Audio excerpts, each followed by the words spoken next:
Καλώς ήλθατε στον ελληνικό οδηγό δημιουργίας αρχείου μεταδεδομένων της οδηγίας Inspire, μια πρωτοβουλία του Οργανισμού Κτηματολογίου και Χαρτογραφήσεων Ελλάδας. Σκοπός αυτού του βίντεο είναι να σας βοηθήσει να εξοικειωθείτε με την εφαρμογή Metadata Editor της Inspire για τη δημιουργία αρχείου μεταδεδομένων. Πριν ανοίξουμε την εφαρμογή για τη δημιουργία αρχείου μεταδεδομένων, θα πρέπει να έχουμε κάνει μια προετοιμασία και να έχουμε συλλέξει τις πληροφορίες για το σύνολο των δεδομένων που θα περιγράψουμε σε μια φόρμα, η οποία καλό θα ήταν να ακολουθεί τη δομή της εφαρμογής για ελαχιστοποίηση του χρόνου εισαγωγής της πληροφορίας. Αφού ολοκληρώσουμε τη συλλογή των στοιχείων για την περιγραφή του συνόλου των δεδομένων μας, είμαστε έτοιμοι να ξεκινήσουμε την εφαρμογή. Η πρόσβαση στην εφαρμογή Metadata Editor γίνεται μέσω ενός web browser και η πρόσβαση στο ίντερνετ είναι απαραίτητη. Η ηλεκτρονική διεύθυνση είναι www.inspirepavlageoportal.eu. Στη συνέχεια, επιλέγουμε με το ποντίκι την εφαρμογή Metadata Editor στα αριστερά της ιστοσελίδας. Αμέσως, μεταφερόμαστε στην πρώτη σελίδα της εφαρμογής, όπου μας ζητείτε να δηλώσουμε τον τύπο των δεδομένων που θα περιγράψουμε, σύμφωνα με το παράρτημα Δέλτα παράγραφος 1 του Κανονισμού για τα μεταδεδομένα. Δηλαδή, σύνολο χωρικών δεδομένων ή σειρά συνόλων χωρικών δεδομένων ή υπηρεσία χωρικών δεδομένων. Επιλέγοντας το κουμπί Start, ξεκινάει η διαδικασία εισαγωγής των στοιχείων των μεταδεδομένων.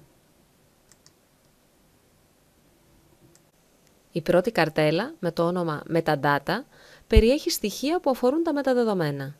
Θυμηθείτε να ενεργοποιήσετε την εφαρμογή για έλεγχο εγκυρότητας των στοιχείων που εισάγετε στο πάνω μέρος της σελίδας, Validation On, ώστε να βλέπετε απευθείας εάν έχετε συμπληρώσει σωστά τα πεδία. Στο πρώτο πεδίο, καλούμαστε να συμπληρώσουμε τα στοιχεία επικοινωνίας του αρμόδιου για τη δημιουργία του συγκεκριμένου αρχείου μεταδεδομένων. Εισάγουμε αρχικά την ηλεκτρονική διεύθυνση, email, και βλέπουμε ότι προστίθεται αυτόματα στο από κάτω κενό πεδίο και στη συνέχεια δίνουμε το όνομα του υπεύθυνου για τα μεταδεδομένα οργανισμού.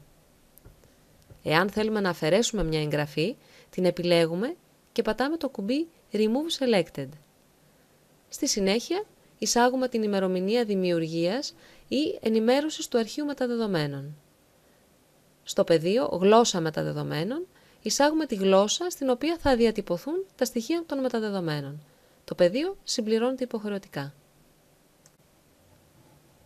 Η δεύτερη καρτέλα, Identification ή Ταυτοποίηση, περιέχει στοιχεία που ταυτοποιούν το σύνολο των χωρικών δεδομένων που περιγράφουμε. Στο πρώτο πεδίο, με το όνομα Resource Title, τίτλος πόρου, δίνουμε τον τίτλο του συνόλου γεωχωρικών δεδομένων που περιγράφουμε με ελεύθερο κείμενο. Το πεδίο συμπληρώνεται υποχρεωτικά. Στο πεδίο Resource Abstract, σύνοψη πόρου, δίνουμε μια σύντομη και συνοπτική περιγραφή για το περιεχόμενο του πόρου, με ελεύθερο κείμενο πάλι. Και αυτό το πεδίο συμπληρώνεται υποχρεωτικά. Στο πεδίο Resource Type, αναγράφεται ο τύπος του πόρου που περιγράφουμε, όπως τον έχουμε δηλώσει σε προηγούμενο βήμα. Στο πεδίο Resource Locator, εντοπιστής πόρου, εισάγουμε την ηλεκτρονική διεύθυνση URL για αναζήτηση περισσότερων πληροφοριών που αφορούν το σύνολο των γεωχωρικών δεδομένων που περιγράφουμε. Το πεδίο αυτό δεν είναι υποχρεωτικό. Στο πεδίο Unique Resource Identifier, μοναδικό αναγνωριστικό πόρου, εισάγουμε το μοναδικό κωδικό που προσδιορίζει τα δεδομένα, code, με μια σειρά χαρακτήρων χωρίς κενά και ένα όνομα, πάλι με μια σειρά χαρακτήρων χωρίς κενά, που προσδιορίζουν με μοναδικό τρόπο το σύνολο των γεωχωρικών δεδομένων που περιγράφουμε. Απαιτείται τουλάχιστον ένα μοναδικό αναγνωριστικό πόρου. Στο τελευταίο πεδίο της καρτέλας, επιλέγουμε από τη λίστα τη γλώσσα ή τις γλώσσες που χρησιμοποιούνται εντός του πόρου. Η τρίτη καρτέλα, Classification, περιέχει στοιχεία για την κατηγοριοποίηση του συνόλου των χωρικών δεδομένων που περιγράφουμε.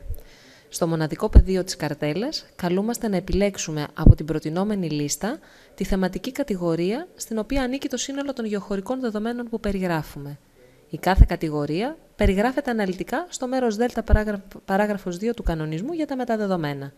Μπορούμε να επιλέξουμε τουλάχιστον μία θεματική κατηγορία.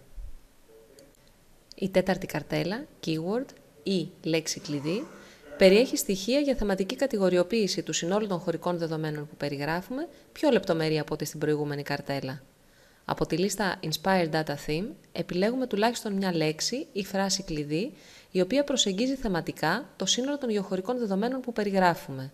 Οι λέξεις της λίστας προέρχονται από το Γενικό Πολύγλωσσο Θησαυρό, GEMET, ο οποίος είναι προσβάσιμος μέσω της ιστοσελίδας www.aionet.europa.eu/GEMET.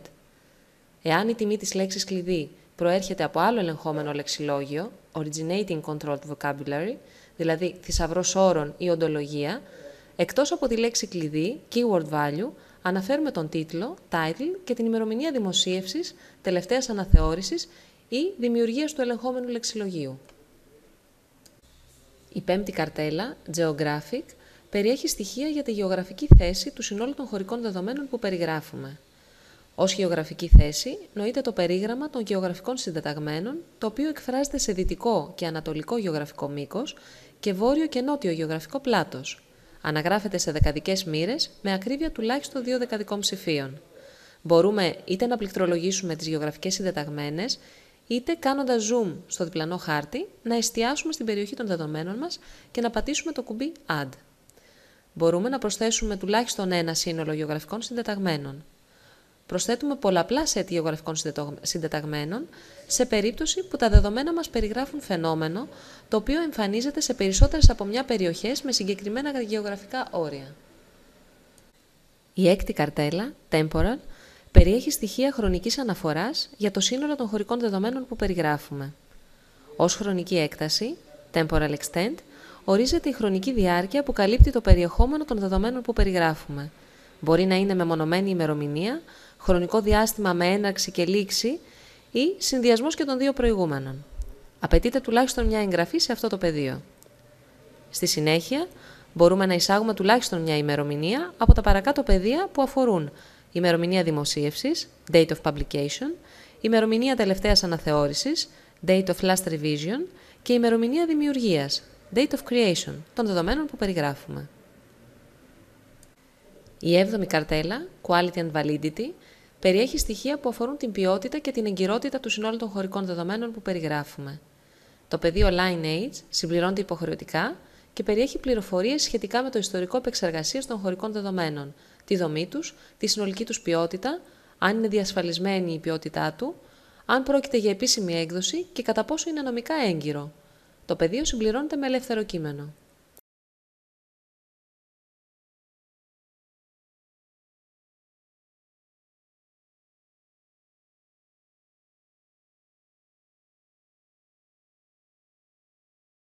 Στο πεδίο Spatial Resolution, χωρική ανάλυση, προσδιορίζουμε την ακρίβεια των δεδομένων μας. Για δεδομένα παραγόμενα από χάρτες, εισάγουμε τον παρονομαστή της κλίμακας με ακέραιο αριθμό, equivalent scale. Για δεδομένα σε μορφή κανάβου, raster και προϊόντα παραγόμενα από εικόνες, προσδιορίζουμε την απόσταση με ακέραιο αριθμό, distance, και τη μονάδα μέτρησης μήκους, units of measure. Η 8η καρτέλα, conformity, περιέχει στοιχεία που αφορούν τη συμμόρφωση των δεδομένων με ισχύουσες προδιαγραφές.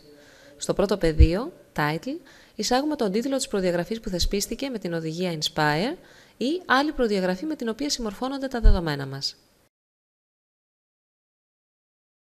Στο επόμενο πεδίο, εισάγουμε την ημερομηνία δημιουργίας, δημοσίευσης ή τελευταίας αναθεώρησης της προδιαγραφής και τέλος, επιλέγουμε από τη λίστα το βαθμό συμμόρφωσης με την προδιαγραφή, αν είναι σύμφωνος με την προδιαγραφή, αν δεν είναι σύμφωνος με την προδιαγραφή και αν τρίτον δεν έχει αξιολογηθεί.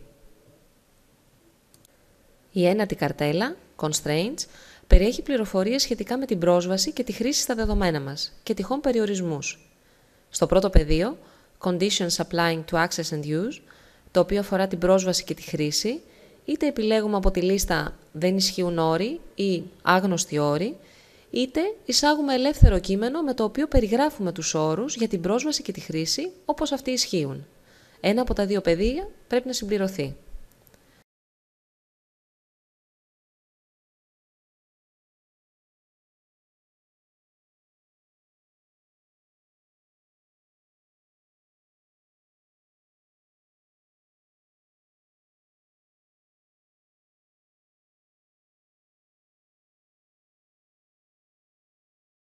Στο επόμενο πεδίο, Limitation on Public Access, το οποίο αφορά την πρόσβαση του κοινού στα δεδομένα μας, είτε επιλέγουμε από τη λίστα «Δεν υπάρχουν περιορισμοί» ή έναν από τους λόγους για την απαγόρευση της πρόσβασης στο κοινό, είτε περιγράφουμε με ελεύθερο κείμενο τους περιορισμούς.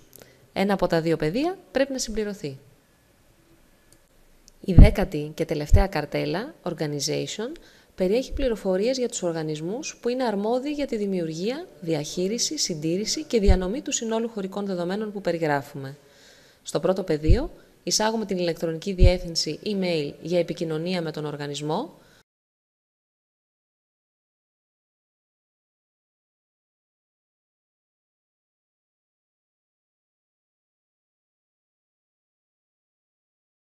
στο επόμενο εισάγουμε το όνομα του οργανισμού και τέλος επιλέγουμε από τη λίστα το ρόλο του οργανισμού. Ενδεικτικά μπορεί να είναι χρήστης των δεδομένων, κάτοχος, εκδότης και άλλα, όπως αυτά περιγράφονται στο μέρος Δ παράγραφος 6 του κανονισμού για τα μεταδεδομένα. Τουλάχιστον ένας οργανισμός πρέπει να συμπληρωθεί. Εφόσον έχουμε συμπληρώσει όλα τα πεδία, μπορούμε να αποθηκεύσουμε την πληροφορία που έχουμε εισάγει μέχρι τώρα, πατώντας το κουμπί Save. Με τον τρόπο αυτό, δημιουργείται ένα αρχείο τύπου XML, στο οποίο μπορούμε να δώσουμε ένα όνομα που θα αντιστοιχεί στο σύνολο των χωρικών δεδομένων που περιγράψαμε και να το αποθηκεύσουμε στον υπολογιστή μας. Με το βήμα αυτό, ολοκληρώθηκε η διαδικασία δημιουργίας αρχείου μεταδεδομένων με την εφαρμογή Inspire Metadata Editor.